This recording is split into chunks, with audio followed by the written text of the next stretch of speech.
আসসালামু আলাইকুম। সবাই কেমন আছেন? আশা করি সবাই ভালো আছেন। আজ আপনাদের জন্য নিয়ে এসেছি গল্পের অন্তিম পর্ব। আশা করি গল্পটি আপনাদের ভালো লাগবে। তাহলে চলুন শুরু করা যাক। সে ওয়াদা করেছিল তোকে বিয়ে করবে ৩ দিনের ভেতর। সে তাই করছে। এখন কি করবি তুই? তোর যে আর কোনো রাস্তা খোলা নেই। এখন তুই বাধ্য আরিয়ানকে বিয়ে করতে। আমি আর পারছি না। রাগে ঘেনায় মাথা ভোঁ ভোঁ করছে। আরিয়ান পেছনে বালিশ রেখে হেলান দিয়ে বসে আছে। আর আমার দিকে তাকিয়ে মুচকি হাসছে। আমি আর পারছি না। রাগে আমি জ্ঞানশূন্য হয়ে পড়ি। হঠাৎ হাতে থাকা কাঁচের গ্লাস নিজের কপালে মারে। সাথে সাথে কপালের মাঝখানে ফুলে যায়। কারণ গ্লাসটা ভারী ছিল। সকালে ঘুম থেকে উঠে পানি পান করার অভ্যাস ছিল আমার। তাই গ্লাস হাতে নিয়েছি পানি পান করব বলে। ঠিক তখনই আরিয়ানের ফোন আসে। আমি গ্লাস হাতে নিয়ে খাটের কোণে বসে শুনছিলাম কি বলছে। সব শুনে নিজেকে আর ঠিক রাখতে পারিনি। তার উপর আরিয়ানের মুখের হাসি। আমি ঠিক সহ করতে পারছিলাম না। এদিকে আমাকে এসব করতে দেখে আরিয়ান ভ্যাবাচাকা খেয়ে যায়। সে বুঝতে পারেনি এমন কিছু হবে। আমি চোখ বন্ধ করে ব্যথা সহ করার চেষ্টা করছি।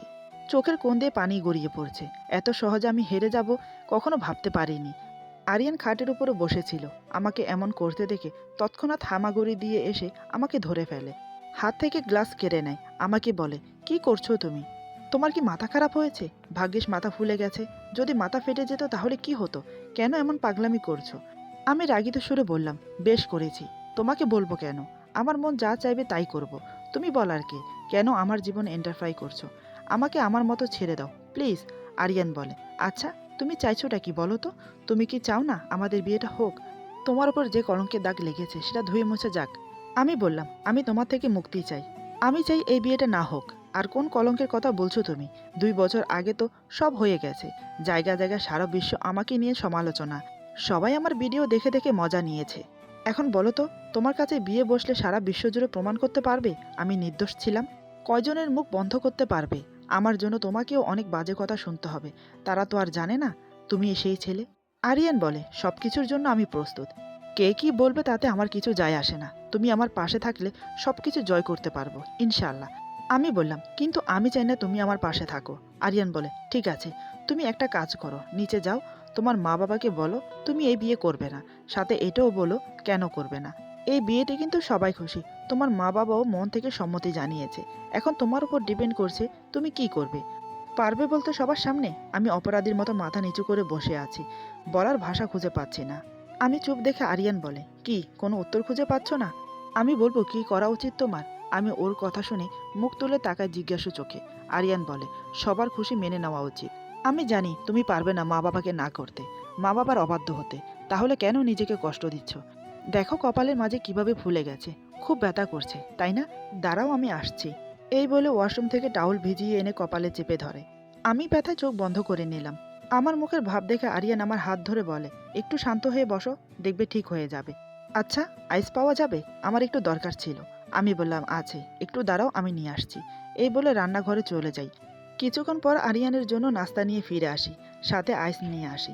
আরিয়ান বলে, এতক্ষণ লাগে আইস নিয়ে আসতে? আমার হাতের দিকে তাকিয়ে বলে, আবার নাস্তা আনতে গেলে কেন? আমি বললাম, সকাল কয়টা বাজে সেদিকে খেয়াল আছে? আরিয়ান বলে, তাতে কি হয়েছে? এমনিতে আমার খিদে নেই। আমি নাস্তাও সামনে রাখি। আরিয়ান নাস্তায় হাত না দিয়ে আইস নিয়ে টাওয়ালের মাঝে রেখে আমার কপালে চেপে ধরে। আমি বাধা দিলাম। আরিয়ান আমার হাত ধরে নিচে নামিয়ে বলে, একদম না, চুপ করে বসে থাকো। আমি বললাম, তোমার নাস্তা ঠান্ডা হয়ে যাবে। আরিয়ান বলে, হলে হোক, সমস্যা নেই, তুমি চুপ করে বসো। আরিয়ান অনেকক্ষণ ধরে আমার কপালে আইস চেপে ধরে রাখে। আমি বললাম, অনেক হয়েছে, আর লাগবে না, তুমি নাস্তা করে নাও। আরিয়ান বলে, তুমিও তো নাস্তা করোনি, এসো একসাথে খাবো। আমি বললাম, আমার খিদে নেই, তুমি খেয়ে নাও। আরিয়ান বলে, সেটা বললে হচ্ছে না, আমার সাথেই খেতে হবে। নাস্তা করে মেডিসিন খেতে হবে। আমি বললাম, এখন কি আমার তোমার কথা মতো চলতে হবে? আরিয়ান বলে, বর্তমান তুমি আমার হবু বউ, তোমার খেয়াল রাখা আমার কর্তব্য। তাই বলছি এসো নাস্তা করে নাও, তা না হলে আমি খাবো না। এই তো মহাজালায় পড়লাম। আমি কিছুক্ষণ ওর দিকে তাকিয়ে নাস্তা খেতে বসলাম। আরিয়ান আমার দিকে তাকিয়ে মুচকি হেসে নাস্তা খেতে শুরু করে। সে মনে মনে মহা খুশি আমাকে নিজে করে পাবে বলে। এদিকে বিকেলে ভাইয়া কলেজ থেকে এসে আমার বিয়ের কথা শুনে অবাক হয়ে যায়। সবচেয়ে বেশি অবাক হয় পরশুদিন বিয়ে হবে সেটা শুনে। ভাইয়া বলে, তোমরা কি পাগল হলে? আফরিনের মতামত না নিয়ে বিয়ে ঠিক করে ফেললে? অন্তত ওকে একবার জিজ্ঞেস করা উচিত ছিল। বাবা বলে, মা বাবারা চায় তাদের সন্তান সুখী হোক, সবসময় ভালো থাকুক। আমরাও চাই সেটা। আমি জানি আমার মতের বিরুদ্ধে আফরিন কোনোদিনও যাবে না। ততটুকু বিশ্বাস আছে আফরিনের ওপর। দেখ, অলরেডি বিয়ে ঠিক হয়ে গেছে। এখন পিছিয়ে আসার কোনো মানেই হয় না। এখানে সমস্যা তো কিছু দেখছি না। তোরই তো বন্ধুর ভাই। আমাদের থেকে তুই ভালো জানিস তার ব্যাপারে। ভাইয়া বলে, হ্যাঁ জানি। ছেলে হিসেবে আরিয়ান খুব ভালো, পড়াশোনায় নাম্বার ওয়ান, দেখতে শুনতেও ভালো, অপছন্দের কিছু নেই। ভাইয়া মনে মনে ভাবছে কি করে বলবো মা বাবাকে আরিয়ান সেই ছেলে যে কিনা আফরিনের জীবনটা ধ্বংস করে দিয়েছে।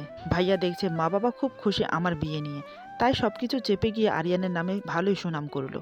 বাবা বলে, তুই আফরিনের সাথে কথা বলে দেখ। ভাইয়া ঠিক আছে বলে চলে এলো। আমার রুমের বাইরে দাঁড়িয়ে দরজায় টোকা দিয়ে আমাকে ডাকে। আমি ডাক শুনে চমকে উঠি। এখন কি করব? আরিয়ান আছে আমার রুমে, দরজা খুললেই দেখে ফেলবে। আমি ভয়ে ভয়ে বললাম, জি আমি একটু বিজি আছি, তুমি রুমে যাও, আমি আসছি। ভাইয়া বলে, ঠিক আছে তুই আয় তাহলে, এই বলে চলে গেল। আমি হাঁপ ছেড়ে বাঁচলাম। আরিয়ান মুচকি হেসে বলে, এতটুকুতে ভয়ে হাত পা কাঁপছে? আমি বললাম, তোমার হাসি পাচ্ছে? আর একটুর জন্য তো ধরা পড়ে যাচ্ছিলাম। আরিয়ান বলে, ধরা পড়লে আর কি হতো, তাছাড়া তোমার আমার বিয়ে ঠিক হয়ে গেছে, হয়তো সেটা নিয়ে কথা বলতে এসেছে। আমি বললাম, খুব খুশি না তুমি? আরিয়ান বলে, তা তো বটেই, ভালোবাসার মানুষকে নিজের করে পাওয়ার আনন্দটা আলাদা, সেটা তুমি বুঝবে না। আমি বললাম, আমার বুঝে কাজ নেই, বিয়ে হলেও আমি তোমাকে স্বামী হিসেবে কোনো দিনও মেনে নেব না, এটা মনে রেখো। আরিয়ান বলে, জো হুকুম রানী, আপনি যা আজ্ঞা দেবেন তাই মাথা পেতে নেব। এই বলে আরিয়ান হো হো করে হেসে ওঠে। আমি আরিয়ানকে মুখ বেঁকিয়ে ভাইয়ার রুমে চলে গেলাম। দেখি ভাইয়া বিছানায় শুয়ে আছে। আমি আসতেই উঠে বসে বলে, এখানে বস। আমি বসে বললাম, আমাকে কেন ডেকেছো? ভাইয়া বলে, মা বাবা তোর বিয়ে ঠিক করেছে, তুই কি জানিস? আমি মাথা নিচু করে বললাম, হ্যাঁ। ভাইয়া বলে, কার সাথে ঠিক করেছে তুই জানিস সেটা? আমি বললাম, জানি, কিন্তু আমি কি করব ভাইয়া, আমাকে না জিজ্ঞেস করে বিয়ে ঠিক করেছে। ভাইয়া বলে, এই বিয়েতে মা বাবা খুব খুশি। আমি বলি, তুই রাজি হয়ে যা, মা বাবার তোর উপর অনেক ভরসা আছে। আমি বললাম, তুমি যখন বলছো ঠিক আছে, আমি আর আপত্তি করব না, তবে মা বাবার জন্য, আমার জন্য না, কথাটা মনে রেখো। এই বলে চলে এলাম রুমে। দেখতে দেখতে বিয়ের দিন চলে এলো। আজ আমার বিয়ে। আরিয়ান এখনো আমার রুমে আছে। আমি বললাম, কি ব্যাপার, তুমি এখনো এখানে থাকবে? তুমি কি ভুলে গেছো আজ তোমার বিয়ে? আরিয়ান বই দেখতে দেখতে বলে, আমার না, আজ আমাদের দুজনের বিয়ে, তুমি হয়তো ভুলে গেছো। আমি বললাম, আমি ভুলিনি, আজ আমি আমার শত্রুকে বিয়ে করছি। তুমি হয়তো জানো না, বিয়ের আগে একে অপরের মুখ দেখলে স্বামী স্ত্রীর মাঝে ঝগড়া হয়, তাই বলছি তুমি এখান থেকে যাও। আরিয়ান বই বন্ধ করে বলে, এই 2 সপ্তাহ তোমার আমার মাঝে ঝগড়া ছাড়া ভালো কিছু হয়েছে? আমি মনে করি বিয়ের আগে তোমাকে দেখলেও ঝগড়া হবে, না দেখলেও ঝগড়া হবে বিয়ের পরে, তাই আমি আর ভয় করি না। এমনিতে তোমার সাথে এ কয়দিন থেকে সব কিছুর অভ্যস্ত হয়ে গেছে। আমি বললাম, তুমি কি বলতে চাইছো? আমি কি ঝগড়াটে? আরিয়ান বলে, তার বলতে তুমি নিজেই ভেবে দেখো না। আমি রেগে গিয়ে বললাম, তাহলে ঝগড়টে মেয়েকে বিয়ে করছো কেন? যাও কোনো নবাবজাদিকে বিয়ে করো। আরিয়ান আমার মুখের কাছে মুখ এনে বলে, কি করব বলো, ভালোবাসি যে তোমাকে। ভালোবাসার মানুষ যেমনই হয়, তাকে গ্রহণ করা ছাড়া আর কোনো উপায় নেই। আমি বললাম, দেখো এবার কিন্তু বেশি হয়ে যাচ্ছে, তুমি না গেলে আমি সবাইকে ডাকবো। আরিয়ান মৃদু হেসে বলে, ডাকবে? তাহলে ডাকো, আমি ভয় পাই না। সবাই আসলে বরং তোমাকেও জবাবদিহি করতে হবে। এই আমি শুয়ে পড়লাম। তুমি যাকে মন চায় তাকে ডাকতে পারো। আমি বললাম, হেয়ালি করো না, এখন সবাই একে একে আমার রুমে আসবে, তোমাকে দেখলে কি হবে ভেবে দেখেছো? আরিয়ান বলে, কিন্তু আমি এই বাড়ি থেকে তোমাকে না নিয়ে তো যাব না। আমি বললাম, বিয়ের পর তো এমনি নিয়ে যাবে। অনেক বোঝালাম, কিন্তু সে বুঝতে রাজি না। আমি বাধ্য হলাম অন্য রুমে গিয়ে বসতে। আরিয়ান হাবিব ভাইয়াকে ফোন করে ওর ড্রেস নিয়ে এই বাড়িতে আসতে বলে। হাবিব অবাক হয়ে বলে, তুই ওখানে কি করছিস? সবাই দেখলে কি ভাববে? এখন এই মুহূর্তে বাড়ি ফিরে আয়। আরিয়ান ভাইকে শান্ত করে বিস্তারিতভাবে সব খুলে বলল। সব শুনে হাবিব ভাইয়া খুব বকাবকি করলো। আবার একদিক দিয়ে খুশি হলো ভাইয়ের প্রতি, অপরাধ করে স্বীকার করেছে, মেয়েটাকে বিয়ে করছে তার জন্য। আরিয়ান আমাদের বাড়িতে থেকে আমাকে বিয়ে করে। প্রথমত বাড়ির ভেতরে বরকে দেখে সবাই একটু অবাক হয়। সবাই ভাবছে বর আসলো কি করে, বরকে আসতে কেউ দেখেনি। আরিয়ান তার নিজের কথা রেখেছে, আমাকে বিয়ে করে সে বাড়ি ফিরবে। এদিকে হাবিব ভাইয়া মা বাবাকে সব বলে দিয়েছে আরিয়ানের ব্যাপারে। ওনারা কেউ কিছু বলল না আরিয়ানকে, কারণ বিয়ে বাড়ি, আত্মীয় স্বজন ভরপুর, তাই ছেলেকে কিছু বলেনি। ওইদিকে আরিয়ান তার বন্ধুদের সাথে আড্ডা দিচ্ছে। ওদের মাঝে কথা হচ্ছে আমাকে নিয়ে। প্রথমত সবাই আমাকে দেখে অবাক। সবার একই প্রশ্ন, কিভাবে কি হলো, আমার সাথে কিভাবে দেখা হলো, বিয়ে হলো কিভাবে, আমাকে কিভাবে রাজি করালো। আরিয়ান ওদেরকে শান্ত করে একে একে সব প্রশ্নের উত্তর দিল। আরিয়ানের মুখে সব শুনে সবাই হতবাক হয়ে যায়। কেউ বিশ্বাস করতে পারছে না এত কিছু হয়ে গেছে। আমার বাড়িতে থেকে আমাকে বিয়ে করেছে, তাও আবার আমার রুমে। অবিশ্বাসজনক ব্যাপার ওদের কাছে এটা। আরিয়ানের কথা শুনে সবাই আরিয়ানকে ধন্য ধন্য করছে। একজন বলে, তোরা যাই বলিস, আরিয়ান খুব ভাগ্যবান, এমন সুন্দরী মেয়েকে বিয়ে করতে পেরেছে। আজ আমাদের বাসরাত। আমি মনে মনে ভাবছি, এখন কি করব? আরিয়ান নাছোড়বান্দা, বিয়ের আগেও সে আমাকে জড়িয়ে ধরে কিস করেছে, আমি ওকে কিছুই করতে পারিনি। এখন তো বিয়ে হয়ে গেছে, না জানি এখন কি করবে আমার সাথে। ভেবে ভেবেই গা শিউরে উঠছে। শুধু মা বাবার জন্য বিয়েতে হার মেনেছি, কিন্তু এখন আর না। দেখা যাক কি হয়। রাত 12টার দিকে আমাকে বাসর ঘরে দেওয়া হলো। এক গ্লাস দুধ রেখে গেল আরিয়ানের জন্য। সবাই চলে যাওয়ার পর আমি নিজে নিজেই বলি, কি সুন্দর করে বলে যাচ্ছে, দুধ ওকে খেতে দিও। আবার বলছে এখনই চলে আসবে, একটু অপেক্ষা করো ওর জন্য। আমার যেন ঠেকা পড়েছে। তারপর দুধের দিকে তাকিয়ে বললাম, তোকে আর আরিয়ানের জন্য অপেক্ষা করতে হবে না, তুই বরং আমার পেটে যা। এই বলে দুধ হাতে নিয়ে 1 নিমিষে শেষ করে দিলাম। গ্লাসটা রেখে মুখ মুছে শুয়ে পড়ি। প্রায় 10-15 মিনিট পর আরিয়ান রুমে প্রবেশ করে। দরজা লাগিয়ে দেখে আমি শুয়ে আছি। কিঞ্চিত বুড়ো কুঁচকে আমার দিকে তাকিয়ে থাকে। ধীরে ধীরে এগিয়ে আসে আমার দিকে। দেখে দুধের গ্লাস খালি। এটা দেখে আরিয়ান একটু মুচকি হাসলো। মনে মনে বলে, পাগল একটা। এই বলে আমার পাশে বসে। আমার কাঁধে হাত রেখে বলে, তুমি কি ঘুমিয়ে পড়েছ? আমি চুপ করে আছি, কারণ আমি ঘুমাইনি, ঘুমের ভান করে আছি। আরিয়ান বলে, তুমি আমার কথা শুনতে পাচ্ছ? দেখো আমি এসেছি, উঠে পড়ো। কে শুনে কার কথা? আমি তো চোখ বন্ধ করে শুয়ে আছি। আরিয়ান বলে, দেখো আমি জানি তুমি কিন্তু ঘুমাওনি, চোখ বন্ধ করে শুয়ে আছো। এবার আমার হাসি পাচ্ছে। নিহাত আরিয়ান শুনে যাবে, তাই মুখে কাপড় দিয়ে হাসছি। আমি যে হাসছি আরিয়ান টের পেয়ে যায়। সে বলে, আমি তো হাসির কিছু বলিনি, তুমি হাসছো কেন? বাসর রাতে স্বামী স্ত্রীর মাঝে অনেক কথা থাকে। বাসর ঘরে বসে স্ত্রী তার স্বামীর জন্য ওয়েট করে। আর তুমি কিনা দুধের গ্লাস সাবার করে শুয়ে পড়েছো। দুধ কিন্তু আমার জন্য ছিল, তুমি খেয়েছো, কোনো ব্যাপার না। কিন্তু এবার আমি উঠে বললাম, কিন্তু কি? তখন থেকে বকবক করে যাচ্ছ কেন? শান্তিতে ঘুমাতেও দেবে না? আরিয়ান বলে, আজ আমাদের বাসরাত, এই রাতে কেউ ঘুমায়? আমি বললাম, কিসের বাসরাত? আমি মানি না। যাকে স্বামী হিসেবে মেনে নেনি তার সাথে আবার বাসরাত? হাসালে তুমি। আরিয়ান বলে, এমন করে বলছো কেন? এই রাত অন্তত মাটি করো না। আমি বললাম, আমি তো কিছু করছি না, আমি তো সুন্দর করে শুয়ে পড়েছিলাম ঘুমানোর জন্য, তুমি তো মাটি করে দিলে আমার ঘুমটা। আরিয়ান আমার হাতের উপর হাত রেখে বলে, আমি চাই আজ রাত তোমার সাথে রোমান্টিক কিছু মুহূর্ত কাটাতে, যেটা সারা জীবন তোমার আমার মাঝে স্মৃতি হয়ে থাকবে। আজ রাত স্বামী স্ত্রীর মাঝে একটা গুরুত্বপূর্ণ রাত।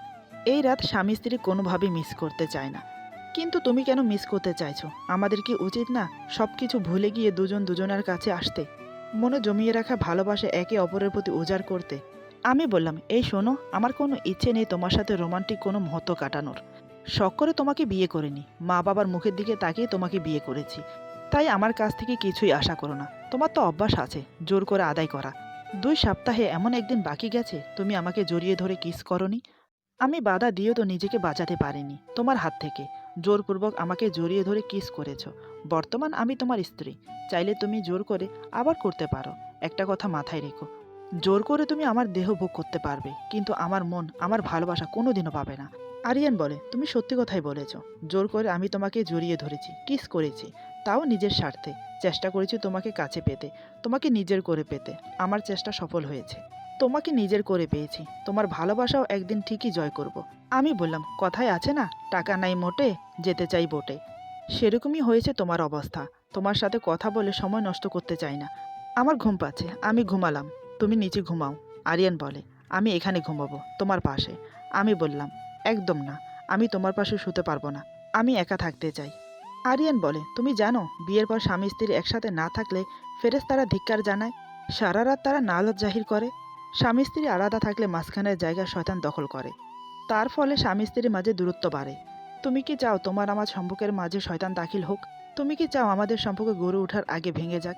বিয়ের পর স্বামী স্ত্রী এক বিছানায় থাকবে, একে অপরকে জড়িয়ে ধরে থাকবে, তবেই তো সম্পর্ক গভীর হবে, ধীরে ধীরে ভালোবাসা বৃদ্ধি পাবে। তোমার আমার সম্পর্কের মাঝে জড়িয়ে আছে দুটি পরিবার, যারা আমাদের দুজনকে নিয়ে খুবই খুশি। হাদিসে আছে, স্বামী স্ত্রীর বাঁধন পবিত্র বাঁধন। আমরা যখন স্বামী স্ত্রীর বাঁধনে জড়িয়ে গেছি, তাহলে সব ভুলে কেন আমরা দুজন দুজনকে আপন করে নিতে পারছি না? আমি একটা কথা খুব ভালো করেই জানি, তুমি আমাকে ভালোবাসো। 1 সপ্তাহ অসুস্থ হয়েছিলাম আমি, চোখের ঘুম হারাম করে তুমি আমার সেবা করেছো, নিজে না খেয়ে আমাকে খাইয়েছো, আমার প্রতিটা জিনিসের খেয়াল রেখেছো। এরপরেও বলবে তুমি আমাকে ভালোবাসো না? আফরিন, ভালোবাসা অটোমেটিকলি হয়ে যায়, যেটা আমাদের দুজনের হয়েছে। আমি সব ভুলে নিজের ভালোবাসা প্রকাশ করেছি, কিন্তু তুমি অতীত ভেবে নিজের ভালোবাসাকে দমিয়ে রেখেছো। কতদিন পারবে বলো তো এভাবে ভালোবাসা দমিয়ে রাখতে? এখন একটা উদাহরণ দেই। ধরো আমি আজ থেকে না খেয়ে থাকবো তোমার জন্য, তোমার ভালোবাসা পেলে তারপর খাবো। সেই অনুযায়ী আমার জন্য তুমিও না খেয়ে থাকবে। কেন? তুমি চাইলে তো খেতে পারো, কিন্তু তুমি সেটা করবে না। আমাকে না খাইয়ে রেখে তুমি কোনোদিনও খাবে না, সেটা আমি খুব ভালো করে জানি। আচ্ছা একটা কথা বলো তো, আমি কি এতটাই অপছন্দের যার জন্য বারবার তুমি আমার ভালোবাসাকে প্রত্যাখ্যান করছো? আমি মাথা নিচু করে চুপ করে শুনে যাচ্ছি। আরিয়ান আরও বলে, যে স্ত্রী তার স্বামীকে কষ্ট দেয় তাকে কিন্তু আল্লাহ কখনো মাফ করে না। মায়ের পায়ের নিচে যেমন সন্তানের বেহেশত, তেমনি স্বামীকেও স্ত্রীর জীবন সঙ্গী হিসেবে পাঠায়, তার ভালো মন্দ সব কিছুর দায়িত্ব নেওয়ার জন্য, তার ছায়াসঙ্গী হওয়ার জন্য, মরার আগ পর্যন্ত তাকে আগলে রাখার জন্য। দেখো, আমি আমার কর্তব্য পালন করছি। আমার জন্য তোমার বদনামি হয়েছে, সে আমি তোমাকে বিয়ে করে আমার বউ করেছি। এখন আঙ্গুল তুলে কেউ তোমাকে কিছু বলতে পারবে না, তার প্রতিবাদ আমি করব। সারা জীবন তোমাকে আমি আমার এই বুকে আগলে রাখবো, কথা দিচ্ছি। আমি তোমাকে যা বললাম নিশ্চয়ই তুমি বুঝতে পেরেছো। তুমি কলেজ পড়ুয়া মেয়ে, ভালো মন্দ সব কিছুই বোঝো। এর পরেও কি তোমাকে আরও বোঝাতে হবে? আরিয়ানের কথা শুনতে শুনতে আমি আবেগপ্রবণিত হয়ে পড়ি। চোখের কোণ দিয়ে জল গড়িয়ে পড়ছে। আমি চোখ তুলে ওর দিকে তাকাই। আরিয়ান দেখে আমি কান্না করছি। সে আমার চোখের পানি মুছে দিয়ে বলে, এই দেখো, আমি তোমাকে বকেছি, শুধু শুধু কান্না করছো। আজ রাতে কেউ কান্না করে? একদম চুপ। এই বলে আমাকে বুকে টেনে নেয়। আমি আর নিজেকে সামলাতে পারলাম না। হার মেনে ওকে শক্ত করে জড়িয়ে ধরে কান্নায় ভেঙে পড়ি। কান্না করতে করতে বললাম, আরিয়ান, আমি হেরে গেছি তোমার কাছে, আমি হেরে গেছি তোমার ভালোবাসার কাছে। আমি আর নিজেকে ধরে রাখতে পারলাম না। আরিয়ান আমার মাথায় চুমু খেয়ে বলে, কে বলেছে তুমি হেরে গেছো? তুমি জিতে গেছো, আমি হেরে গেছি। আমি আমার জীবনে কোনো দিনও হার মানিনি আফরিন। তোমার ভালোবাসার কাছে আমি হেরে গেলাম, তুমি জয় হয়েছ। মাথা উঁচু করে দাঁড়িয়ে সবার সামনে বলতে পারবে, ওই ভিডিওতে যে আছে সে আমার স্বামী, আমার ভালোবাসার মানুষ। তুমি শুধু আমাকে না, আমার মন প্রাণ সব কিছু কেড়ে নিয়েছো। ভালোবাসি তোমাকে, সত্যি বড্ড ভালোবাসি, যে ভালোবাসার কোনো সীমানা নেই। আমি বললাম, আমাকে কখনো ছেড়ে যাবে না তো? আরিয়ান বলে, কোথায় যাব আমি বলো? তোমার ভালোবাসা যে আমাকে ঘিরে রেখেছে, সেই ভালোবাসা ভেদ করে আমি কোথাও যেতে পারবো না। এখন কান্না বন্ধ করো, এসো আমরা 2 রাকাত নফল নামাজ আদায় করে আল্লাহর দরবারে শুকরিয়া জানাই। আমি বললাম, ঠিক আছে। তারপর দুজন উজু করে এসে 2 রাকাত নফল নামাজ পড়ে নিলাম। দুজন মিলে অনেকক্ষণ দোয়া চাইলাম আল্লাহর কাছে। নামাজ শেষ করে দুজন খাটের উপরে বসে। আরিয়ান আমাকে জিজ্ঞেস করে, নামাজ পড়ে কি চেয়েছো আল্লাহর কাছে? আমি বললাম, আমি তোমাকে চেয়েছি, সারা জীবন যেন তোমার সাথে থাকতে পারি, সবাইকে সুখে রাখতে পারি। তুমি কি চেয়েছো আল্লাহর কাছে? আরিয়ান আমাকে রাগানোর জন্য বলে, আমি আল্লাহকে বলেছি, হে আল্লাহ, তুমি এই ঝগড়টি মেয়েটির থেকে আমাকে বাঁচিয়ে রেখো। সে যেন আমার সাথে ঝগড়া না করে, সে যেন আজ আমাকে মুখ ফুটে বলে, আমি আর ঝগড়া করব না, আমি শুধু তোমাকে ভালোবাসবো। আমি ভুরু কুঁচকে বললাম, কি বললে? আমি ঝগড়া করি? আমি ঝগড়টে? এই বলে ওর বুকে মারতে থাকি। আরিয়ান হাসতে হাসতে আমাকে জড়িয়ে ধরে বলে, আরে আরে, আমি তো মজা করছিলাম। আমি আল্লাহর কাছে চেয়েছি শুধু তোমাকে, শুধু তোমাকে, আই লাভ ইউ। এই বলে আমাকে শক্ত করে জড়িয়ে ধরে। আমি ওকে জড়িয়ে ধরি। আরিয়ান চুপি চুপি বলে, ভালোবাসো আমাকে? মাথা নেড়ে বলি, হ্যাঁ ভালোবাসি। আরিয়ান বলে, এতদিন কষ্ট দিলে কেন আমাকে? আমি বললাম, ভুল হয়ে গেছে। আরিয়ান বলে, ভুল যখন করেছো শাস্তি তো পেতে হবে। আমি বললাম, কোনো শাস্তি না, আমি কোনো ভুল করিনি, আমি এখন ঘুমাবো। আরিয়ান আমার কপালে চুমু খেয়ে বলে, আজ রাতে কোনো ঘুম নেই। আজ রাত তোমার আমার, সারা রাত জেগে দুজন অনেক ভালোবাসবো, অনেক গল্প করব। আমি বললাম, আচ্ছা তুমি আমাকে একটা কথা বলো তো। আরিয়ান বলে, কি কথা? আমি বললাম, তুমি এমন কেন বারবার জড়িয়ে ধরে আমার ঠোঁটে কিস করতে? আরিয়ান মুচকি হেসে বলে, আমার কাছে তোমার ঠোঁট খুবই পছন্দের। তোমার ঠোঁট দেখলে কন্ট্রোল করতে পারি না নিজেকে। আমি আরিয়ানের বুকে মাথা রেখে শুয়ে আছি। আরিয়ান আমার মাথায় হাত বুলিয়ে দিচ্ছে। ঠোঁটের কথা বলতে বলতে একসময় আবার ঠোঁটে কিস করতে শুরু করে। আরিয়ান কিস করতে করতে বলে, তোমার ঠোঁট দেখলে আমার নেশা ধরে যায়। জানি না তোমার ঠোঁটে কি আছে। একটা কথা বলবো, একটু আগে তুমি একা ঘুমাবে, আমার পাশে ঘুমাবে না, কিন্তু এখন আমার বুকে শুয়ে আছো, তাও আবার জড়িয়ে ধরে। হঠাৎ এত পরিবর্তন? আমি বললাম, নিজেই তো সব বললে, স্বামীকে কষ্ট দিলে নাকি আল্লাহ নারাজ হয়ে যায়, গুনাহ হয়। জেনে শুনে কে গুনাহর ভাগী হতে চায় বলো? আরিয়ান বলে, যাক, হাদিসের কথা শুনে সঠিক পথে এসেছো সেটাই আমি খুশি। সবচেয়ে বেশি খুশি আজকের রাতটা তুমি মাটি হতে দাওনি। আজ তোমাকে নিজের করে পেতে চাই, একান্তভাবে। তোমার কোনো আপত্তি নেই তো?